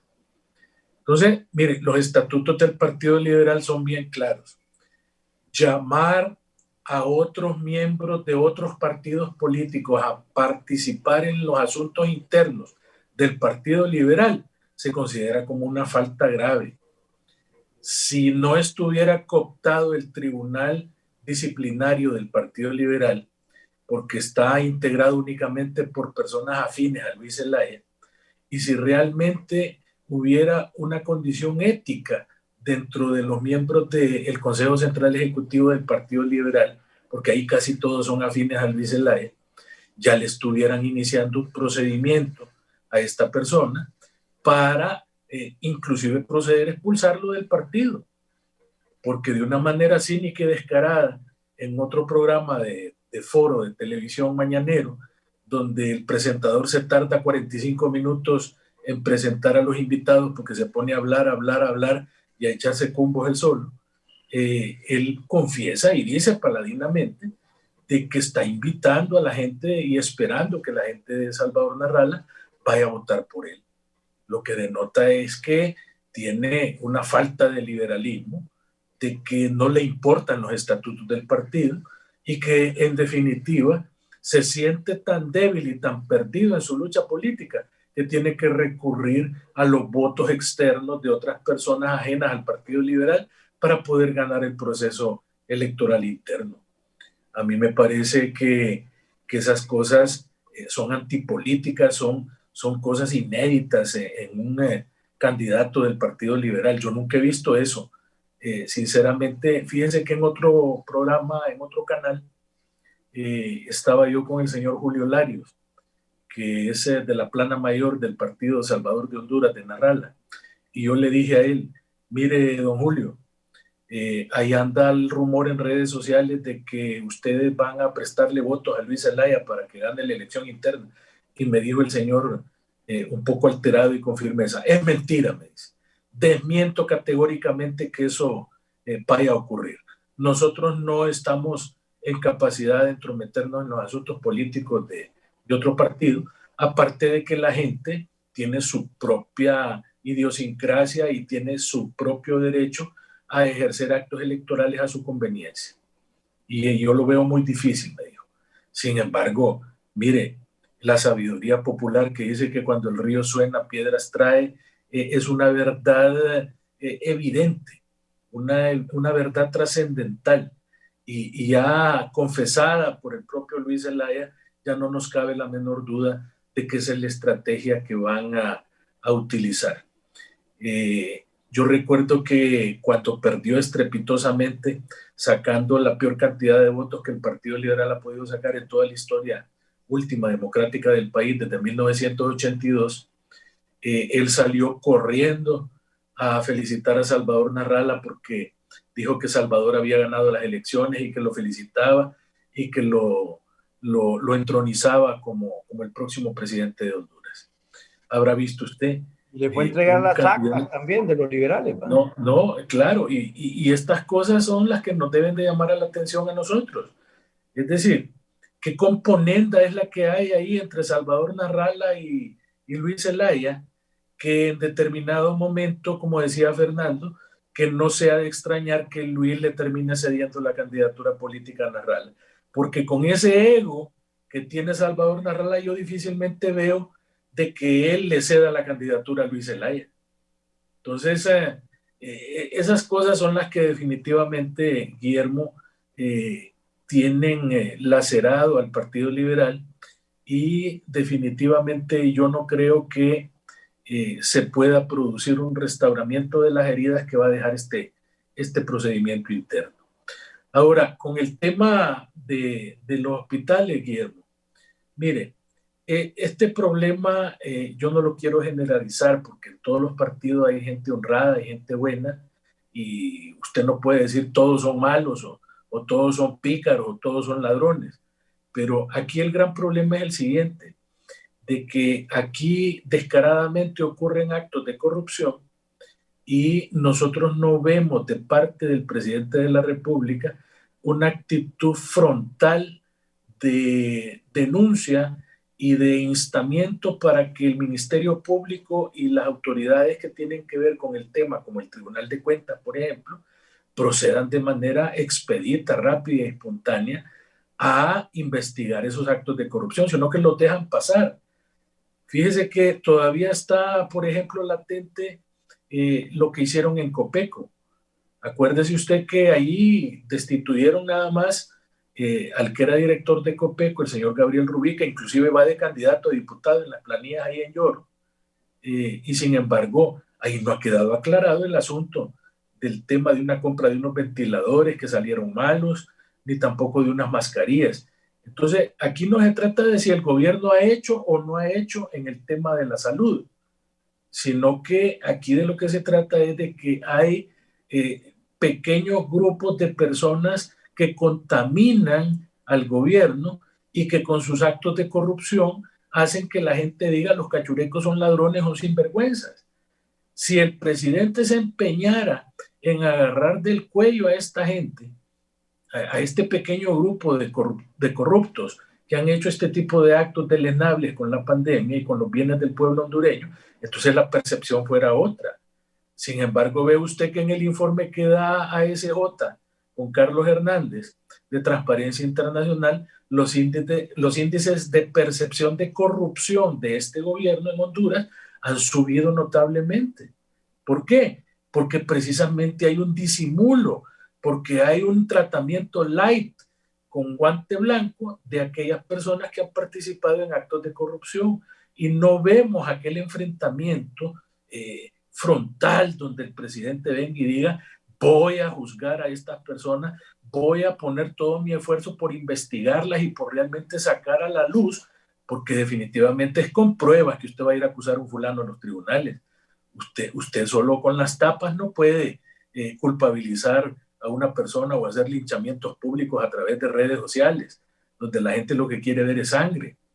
Entonces, aquí tenemos nosotros como abogados, tenemos que ser serios en ese sentido, y si una persona usted logra reunirle las pruebas y probar su culpabilidad, usted tiene que ir de frente contra esa persona y sentar precedentes, porque aquí lo que hace falta es eso, sentar precedentes para que a la gente ya no le queden ganas de continuarle robando los dineros sagrados al pueblo hondureño. Pero aquí tenemos que fortalecer, por ejemplo, el Tribunal de Cuentas, que no tiene la suficiente capacidad investigativa. Al tribunal le hace falta gente, le hace falta auditores. Ahí se tardan años en sacar pliegos de responsabilidad. Tienen que fortalecer al Ministerio Público para que hayan más fiscales encargados de verificar la corrupción y no tener fiscales tapudos, mediáticos, como es el Luis Javier Santos, que lo único que hace es emitir tweets y estarse quejando y no hace nada. ¿Por qué no renuncia si no puede con ese cargo? Pero son chamberos. Les interesa nada más el pisto que les pagan ahí como salario y estar siempre mediáticamente en posiciones de ataque. Pero cuando van a los juzgados pierden todos los juicios porque no tienen manera de probarlos. Entonces, esas son las cosas que hay que decirle al pueblo hondureño. Aquí, con ese tema de los hospitales, Guillermo y Fernando, es una realidad que no hicieron contratos. Al día de hoy no han presentado los contratos. En todo contrato aparece, como dice Fernando, cuáles son las responsabilidades del comprador y las responsabilidades del vendedor. Ahí aparece si el flete se va a pagar, quién lo va a pagar, ahí aparece la calidad de los equipos, ahí aparece la garantía, ahí aparece que si no me dan las cosas a tiempo te voy a multar, ahí aparece que te voy a cobrar intereses moratorios por el tiempo que te tardes en pagarme, etcétera, etcétera. Ahí se regula todo. Ahí están las leyes que son entre partes las obligaciones de un contrato, pero hasta el momento nosotros no hemos visto ningún contrato. Esos interventores, mire, fíjese que nombrar interventores es triplicar el salario que tenía el director, porque ahora en vez de pagarle a un director le estamos pagando a 3, pero al mismo tiempo está dividiendo la responsabilidad, porque antes había una persona que era la responsable de todo y ahora hay 3. La responsabilidad se ha dividido en 3, como cuando se hizo la división de poderes en la Revolución Francesa, que el poder absoluto se dividió en 3 poderes. Entonces, ¿de qué sirve nombrar interventores? Aquí para todos nombran interventores y el presidente se lava las manos y ya, no, aquí este problema lo resuelvo nombrando interventores. Y hasta el momento los interventores no han podido dilucidar ese lío que armó Bográn con esos hospitales. Tal vez la intención era buena al principio, de, como dice Fernando, dejar toda una red hospitalaria para que después de la pandemia sirviera para el pueblo hondureño. Pero la verdad de las cosas es que la compra de esos hospitales ha sido la peor pifia, el peor error que han podido cometer. Y yo digo, ¿por qué no disuelven ese tal Invesache? Fíjese que esa entidad lo que hace es duplicar funciones. ¿Por qué razón? Porque le dan la infraestructura de carreteras, de puentes, que quien la debe de tener es INSEP, si para eso crearon ese ministerio. También le dan la función de construcción e instalación de hospitales, cuando para eso tenemos una Secretaría de Salud Pública. Entonces, ¿qué estamos haciendo? Duplicando las funciones de las entidades del Estado, como que si aquí sobrara el dinero. Fíjense que hablando de eso, aquí en esta pandemia, en otros países, se han rebajado los salarios. Sin embargo, en INVES siguen ganando 250,000 pesos cada interventor. Y usted va a ver gente como, por ejemplo, la presidenta de Banprovi, que gana como 300 y pico mil de pesos al mes. Entonces, ese tipo de cosas definitivamente deben de ir de la mano, porque se le pide esfuerzo y sacrificio al pueblo hondureño, se le pide sacrificio a la empresa privada, pero el gobierno no se sacrifica, porque aquí seguimos teniendo una alta burocracia con sueldos estratosféricos y seguimos engordando el aparato estatal y en ningún momento nos da por reducir instituciones que realmente lo que están haciendo por el pueblo es nada. Y fíjense que a mí mucha gente me dice, mis alumnos me dicen, abogado, ¿y por qué el gobierno no se retira del Parlacén? ¿Por qué seguir manteniendo a esos diputados pagándoles $5,000 mensuales por una institución a la cual no tiene ninguna calidad vinculatoria, porque los actos que hacen ahí no obligan a ningún Estado? ¿A qué van ahí? Políticos ahí que no tienen cabida en el Congreso Nacional, entonces les dan como premio de consolación que vayan ahí a Guatemala a viaticar y a pasear y a que les paguen $5,000. Inclusive hay muchos señores que les gusta aparecer en televisión despotricando y hablando un montón de barbaridades, y ahí van de candidatos al Parlacén. Son $8,000 ahora. Bueno, ya $8,000 más las prebendas. Entonces, mire, estas son las cosas que puntualmente yo creo que un próximo gobierno que pudiera llegar al poder debería de tomar en consideración para ganarse la confianza del pueblo hondureño, porque yo siento que este gobierno perdió ya la confianza del pueblo hondureño. Yo creo que Juan Orlando, para despedirse, si es que se despide, porque aquí todavía existe la posibilidad de que se quiera reelegir otra vez. Si él quiere despedirse, pero no, dice que no, Fernando, pero la vez pasada dijo que no también. Me acuerdo yo que lo estaba entrevistando el del otro foro, el que habla una hora antes de que presente a los invitados, lo fue a entrevistar ahí a la casa de él o a Caja Presidencial y le preguntó, presidente, ¿y usted va a reelegir? Nunca, ni un día más, ni un día menos, así como decía Suazo Córdoba. Yo no me voy a reelegir. Yo aquí me despido de mi actividad como presidente de la República. Y mentiras, y ahí se estaba lanzando después. Entonces, a gallina que come huevo, aunque le quemen el pico.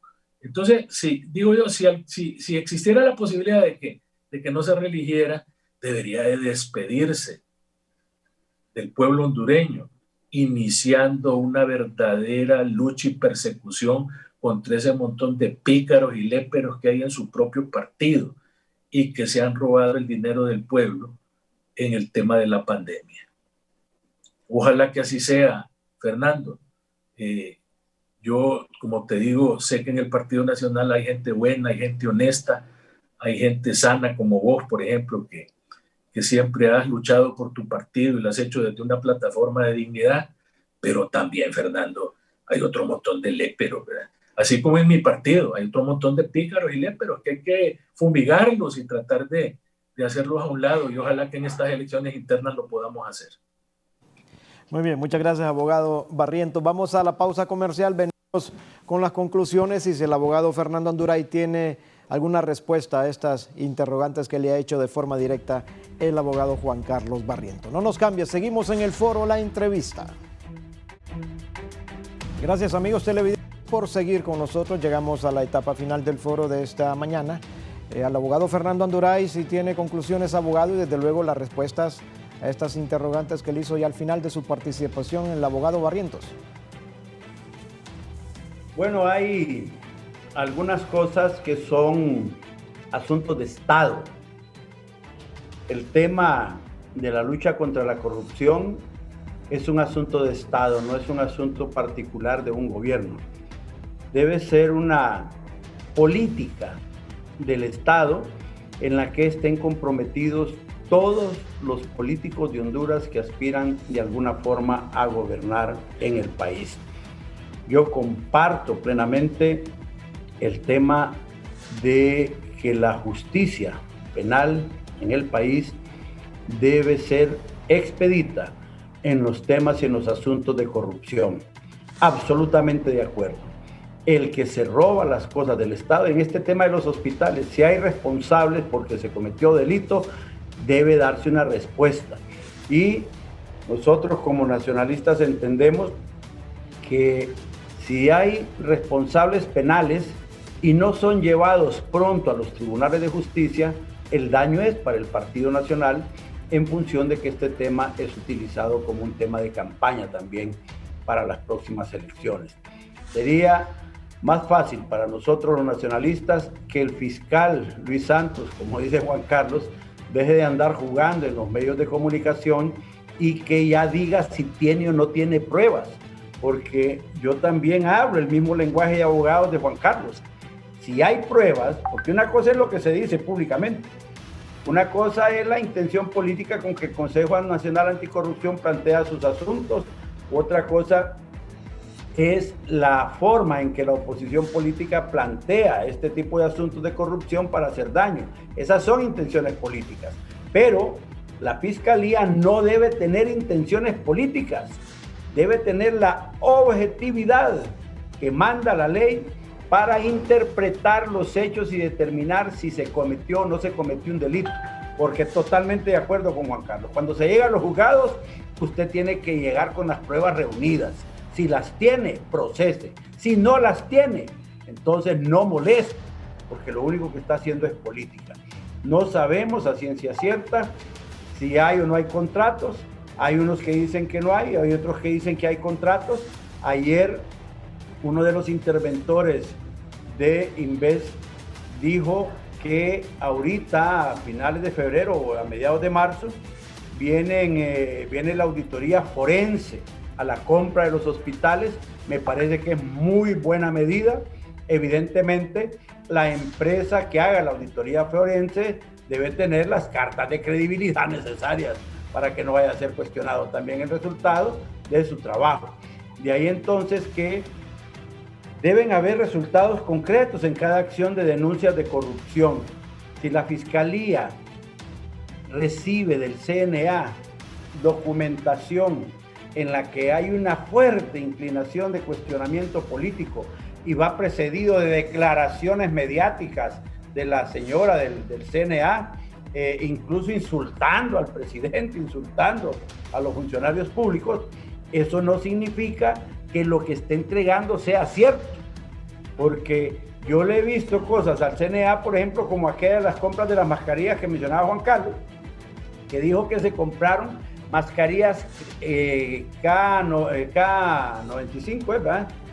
Sí.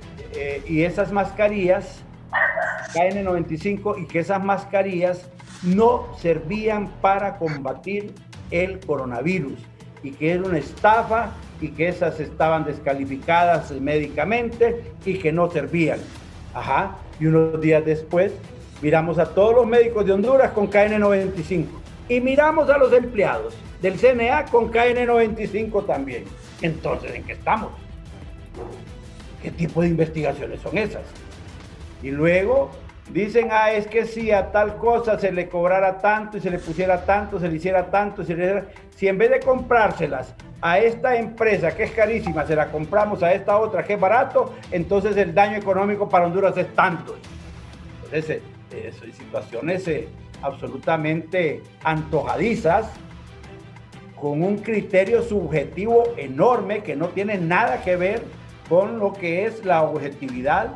En estos asuntos de corrupción se debe tener, porque se acusa a la gente de cometer delitos, y por esos delitos, si se prueban, tiene que ir gente a la cárcel, pero no como un montón de acusaciones en las que las pruebas que aporta la Fiscalía, que normalmente son los argumentos que presenta el CNA, esos argumentos normalmente son desechados en los tribunales de corrupción o en los tribunales de justicia penal, porque no tienen el peso que requieren para poder condenar a una persona declarándola culpable. Cultura contra la corrupción la necesitamos. Meter a la cárcel a los corruptos también, pero también a los corruptores, porque de nada sirve meter 10, 15 políticos o funcionarios a la cárcel si los corruptores solo están esperando a que lleguen los nuevos para comprarlos y para ofrecerles negocios sucios también. Aquí hay que meter empresarios a la cárcel también, de los corruptos, de los que no importa qué color sea el gobierno, sea cachureco, sea colorado, del gobierno que sea, del partido que sea. Los corruptores están listos para ir a corromper a gente que a veces llega con los mejores ideales, pero en el camino o aceptan la propuesta de corrupción o se lo vuelan del gobierno. Ojo con ese tipo de cosas, porque esos son los asuntos que hay que eliminar al implementar una cultura anticorrupción que tiene diferentes niveles. Prevención en corrupción, combate a la corrupción y procedimientos contra la corrupción, y los corruptos a la cárcel y la devolución de lo que se hayan podido robar y que se les pruebe. En eso estamos de acuerdo. Que el gobierno ha intentado hacer algo. Mire, yo sí creo que tenemos una deuda muy grande con esto. La Fiscalía ha recibido un apoyo económico de parte del Estado que nunca había tenido. Hay una cantidad de gente ahora. La Fiscalía es de las instituciones que creo que tiene más empleados, de los que más crecen empleados en el país, y en capacidades técnicas también, pero sus resultados todavía son muy pobres. Yo sí creo que no tenemos la cantidad de gente con juicios y condenas. Por ejemplo, en este tema también, lucha contra la corrupción o el funcionamiento de la Fiscalía, hay que asociarlo con el tema del narcotráfico. Yo creo que el gobierno ha tenido una lucha frontal contra el narcotráfico, que ha tomado medidas, reformas legislativas y algunas acciones fuertes para el combate del narcotráfico, el menudeo, todo ese tipo en Honduras, desarticulado las bandas de criminales, de narcotraficantes, pero todavía no tenemos de la Fiscalía 8 o 10 narcotraficantes condenados por narcotráfico en el país. Y ese es el tipo de deficiencias que creo que nos ponen en una situación de debilidad y de que no podamos tener argumentos con resultados específicos para decir que en esos temas el gobierno está triunfando. Se está luchando, pero todavía falta mucho. Igual va a suceder con el próximo gobierno, sea del color del partido que sea. Ahí van a estar los narcotraficantes que han quedado tratando de salir adelante y contaminarlo todo. Ahí van a estar los mismos lavadores de activos. Ahí van a estar los mismos corruptores de la empresa privada, esperando al nuevo gobierno. Y, desgraciadamente, de los partidos políticos, cualquiera que gane, muchos políticos van a llegar a cargos de elección popular sin tener la consolidación mental, espiritual y de convicciones políticas de compromiso con el Estado de Derecho para rechazar ese tipo de cosas. Desgraciadamente, esta es cultura política. Me gusta el foro porque podemos hablar abiertamente de estos asuntos, sin insultos, sin acusaciones infundadas, más con un análisis de lo que puede ser la realidad nacional. Evidentemente, mi partido está en el gobierno y tiene sus riesgos, ¿verdad? 12 años en el gobierno de la República implica que hay que explicar muchas cosas que han sucedido en esos 12 años, pero no todo es malo. Hay bastantes cosas buenas con las que nosotros vamos a presentarnos también ante el pueblo hondureño, y de las cosas malas se va a encargar la oposición política de exacerbarlas. Nosotros probablemente ataquemos algunas de esas cosas dando explicaciones para que el impacto contra el Partido Nacional sea menor, pero estamos conscientes de que la situación es difícil. Vamos a seguir trabajando. Yo quiero pedir que apoyemos al Consejo Nacional Electoral, aún con todas las deficiencias que tiene. Es difícil, Juan Carlos, yo no comparto el criterio de que los mandos intermedios entorpecen la labor del Consejo Nacional Electoral. Yo creo que ellos tienen la autoridad necesaria. Si se dice que los mandos intermedios les hacen daño o los distorsionan, yo preguntaría entonces que me enseñe el Consejo Nacional Electoral cuál es el diagrama, cuál es la programación, cuál es la novedad que ellos planificaron, dónde están los planes que decidieron que iban a ejecutar y que no han podido ejecutar porque les estorban los funcionarios intermedios. No existen. No existen. Tan solo con el sistema de transmisión de resultados, que ya se les cayó y que no tenemos nada. ¿Dónde está? ¿Qué es lo que tenían programado? ¿Qué es lo que tenían pensado? ¿Qué llevaban planificado? No existe esa planificación. Han tenido que preguntarle a los mandos intermedios qué pueden hacer más bien, ¿verdad? Y han metido gente también a trabajar ellos ahí, su gente de confianza, la han puesto cada consejero y han tratado de tomar control de todas las cosas, pero el problema es que ponen gente inexperta, ponen gente que no sabe cómo funciona un sistema electoral. Y en lugar de ir a mejorar la situación, más bien van a aprender un poco, que le cuenten cómo es que funcionan las situaciones. Ese es el problema que tenemos, pero como se le dio gusto a los partidos políticos para renovar y cambiarle el nombre al Tribunal Nacional Electoral, al Tribunal Supremo Electoral, y poner otros funcionarios ahí, y que todo iba a cambiar, y a la hora seguimos con la misma ley y con cosas que no pueden explicar por qué están sucediendo. Repito, aunque duela en algunas cosas, aunque duelen algunas personas, si tuvieran ahí a Escobar, si tuvieran a Eric Rodríguez y si tuvieran a David Matamoros, el proceso electoral primario estaría montado, porque esos sabían cómo trabajar y organizar elecciones. El problema del funcionamiento de las mesas, con cuidar las actas electorales, que cada partido es responsable de eso, ese era otro asunto, pero administrativamente los sistemas estaban muy bien montados. Gracias por partir con Juan Carlos, siempre mi saludo, mi aprecio para todos ustedes, que Dios los bendiga a ustedes y al pueblo hondureño. Muy bien, muchas gracias, abogado Fernando Anduraya. Abogado Juan Carlos Barrientos, brevemente, por favor, abogado, sus palabras finales o alguna consideración al tema. No, Guillermo, nada más agradecerle a usted y a Canal 11 la deferencia de haberme invitado a este foro de los más vistos en la televisión y donde realmente dejan a los invitados hablar y que se explayen exponiendo sus ideas sin ninguna intervención o interrupción como ocurre en otros programas, desafortunadamente. Y decir que hago mía las palabras de Fernando en el sentido de que tenemos que apoyar al Consejo Nacional Electoral, aún con todas sus falencias. Tenemos que tratar de que este proceso electoral interno y las generales sean procesos transparentes, sean procesos creíbles y que realmente retomemos la credibilidad en la clase política. Creemos que gran parte del talón de Aquiles de Honduras es la corrupción y tenemos que fortalecer las instituciones que luchan contra la corrupción.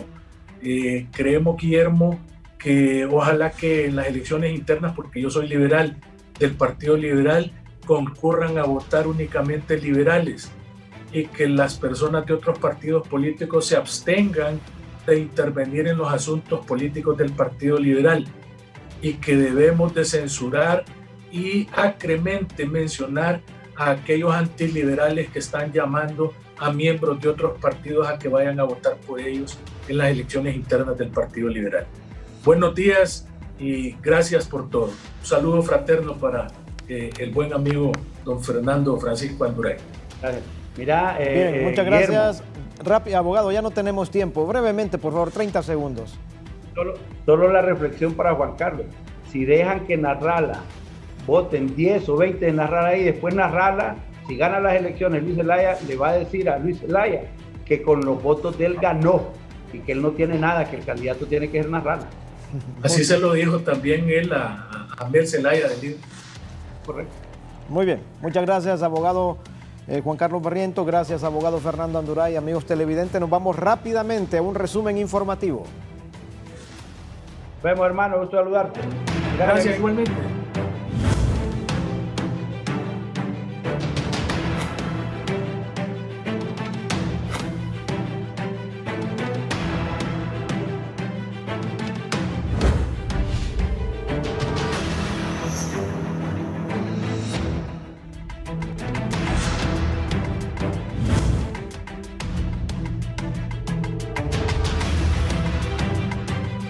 Muy bien, nuestro compañero Giovanni Villalobos nos está informando que Conatel, mucha atención, esta información es de mucha trascendencia. Conatel emite licencia para subida de satélite Morazán, que está poniendo a disposición la Universidad Nacional Autónoma de Honduras. Giovanni, con usted. Y luego, posteriormente, en el segundo periodo o tercer periodo de este año, creemos que ya tendremos. Gracias, Guillermo. Con el rector de la universidad, Francisco Herrera. ¿Creen que van a entrar en esta modalidad? Ese es el dato que nos están brindando en este momento los decanos de las diferentes facultades en la reunión que tuvimos ayer.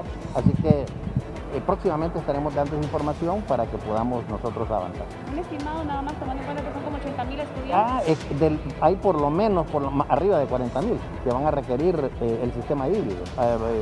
Realmente unos estudiantes más que otros, unas carreras más que otras. Muchas gracias. Ahora, señor rector, bueno, importante, ya se entregó esta licencia a ustedes para que opere el satélite Morazán, importante para la educación del país. Es correcto, nosotros el día de hoy, conjuntamente con los decanos de la Facultad de Ciencias Espaciales y de Ingeniería, junto al comisionado presidente de Conatel, hemos recibido ya el permiso, la licencia para poder operar el satélite Morazán, el primer satélite hondureño que lanzaremos este año. Para nosotros es un paso gigantesco, para el país es un paso gigantesco. Y sobre todo cuando hablamos de que estaremos utilizando una frecuencia básica de radio aficionado que juega un rol importante, ha jugado un rol importante esta frecuencia con héroes anónimos que nos han ayudado en conflagraciones que hemos tenido en el pasado. En esta ocasión el satélite operará, interactuaremos con él, no solamente los universitarios, sino que las escuelas van a poder interactuar con el satélite cuando pase por nuestro territorio centroamericano y de esta manera poder nosotros predecir cómo anda el tema de las cuencas, cómo anda la erosión de la tierra. Hay una enorme cantidad de información que nos estará brindando y que podremos interactuar con él precisamente vía banda ciudadana. Eso es un paso enorme, nos sentimos muy satisfechos y yo estoy seguro que es el primero de muchos de los pasos que daremos en este tema de los satélites. El tema educativo también va a tener que ver, señor rector. Dígame. Porque en el tema educativo va a tener que ver porque por supuesto, hablábamos previo que hay un 12% que se ha retirado, hablando de estudiantes universitarios. Es correcto, nosotros sentimos que hemos logrado una importante cantidad de matrícula, tenemos más de 80.000 estudiantes matriculados en este momento y el año anterior, cuando comenzamos con la pandemia, teníamos 90.000. Así que ha habido una disminución, pero es menos de lo que esperábamos. Hubiese sido mejor todavía la matrícula si no hubiésemos tenido las dificultades con los huracanes, pero esa es nuestra realidad, sobre eso tenemos que trabajar. Y con el vicerrector Irías de Asuntos Estudiantiles estamos trabajando en mecanismos para poder atraer nuevamente a estos estudiantes porque necesitamos que vuelvan a las aulas, ellos son el futuro de Honduras. ¿Para cuándo quiere empezar el señor rector de la Universidad Nacional Autónoma de Honduras, Francisco Herrera Alvarado, dando a conocer sobre la recepción de estas licencias importantes para el funcionamiento del satélite Francisco Morazán, que servirá para la educación no solamente superior, sino la educación media. Con este informe totalmente en directo retorno con usted, Guillermo Paz Manueles, y sus gentiles televidentes de La Entrevista. Bien, muchas gracias a Giovanni Villalobos. Sin duda alguna, en aspectos tecnológicos es un avance gigante para Honduras este lanzamiento y subida del satélite Morazán. Nuestro compañero Víctor Valladares se encuentra en la zona del Zonal Belén, en esta capital de la República, y nos confirma que siguen los operativos para confirmar el cumplimiento de las medidas de bioseguridad en ese centro.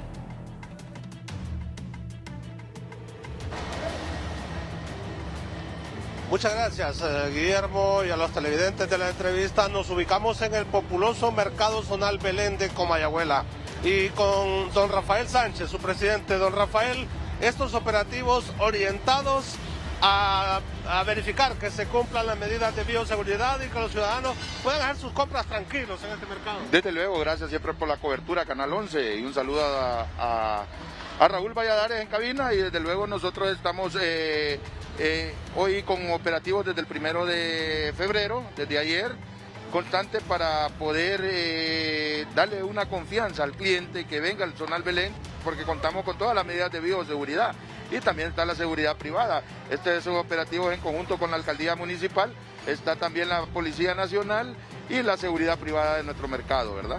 Hemos visto, Rafael, desde el ingreso bastante estricto, por cierto, las personas que están en el portón. Eso es bueno, eso le da confianza a los ciudadanos, también a ustedes como personas que se exponen día a día aquí en este mercado. Desde luego, se le está aplicando gel a la entrada, entra por la cabina de sanitizante y también se exige la mascarilla. Estamos trabajando para poder seguir llevando el sustento a diario a nuestras casas, desde luego. Siempre con las medidas de bioseguridad, porque eso es lo más importante. Licenciado, usted sabe que ahorita con este tema del rebrote de lo que es el COVID-19, estamos más alerta pues para darle un mejor servicio a nuestros clientes. Esto es importante, que estos mercados estén funcionando, Rafael. Lo experimentamos cuando estaba cerrado todos estos mercados. Los precios de productos de canasta básica fueron extremadamente a la alza. Apenas aperturaron, empezaron a bajar. Desde luego, nosotros somos el referente de los precios de la canasta básica y por ende tenemos que ver cómo llevamos esa confianza a nuestro pueblo para que siga comprando. Igual con la terminal de buses, nosotros solo estamos dejando entrar un 20% y cada media hora está saliendo un bus y entrando el otro bus de cada ruta que venga de algún municipio o algún departamento cerca de Francisco Morazán.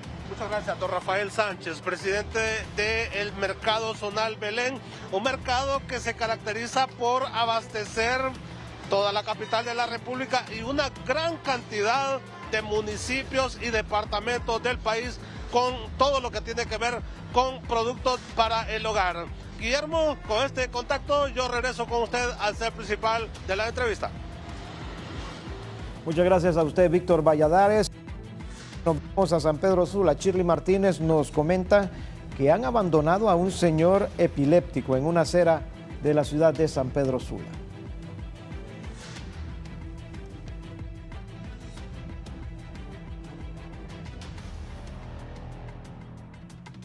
La entrevista, justamente ubicados en el barrio Medina, en la 11 calle, donde los vecinos se han acercado a nuestro medio y han expuesto la situación de un señor adulto mayor cuando hace 15 días fue despojado y abandonado por sus propios familiares, ya que el señor aparentemente estaría en una situación, una enfermedad de epilepsia. El señor, pues los vecinos han confirmado que no se trata de ningún vicioso alcohólico, sino un señor con una enfermedad bastante avanzada, y debido a esta temporada fría y cruda, ellos pues han venido aquí a proporcionarle alimento y cobijo para que él pueda pasar. También nos han denunciado que pese a la búsqueda de ayuda para este señor, pues tanto el 911 como la Policía Nacional no les han brindado la ayuda requerida, y es así que ellos intentan día a día pues alimentarlo y proporcionarle lo más básico. Vamos a conversar con uno de ellos para que nos amplíe. Este señor fue abandonado.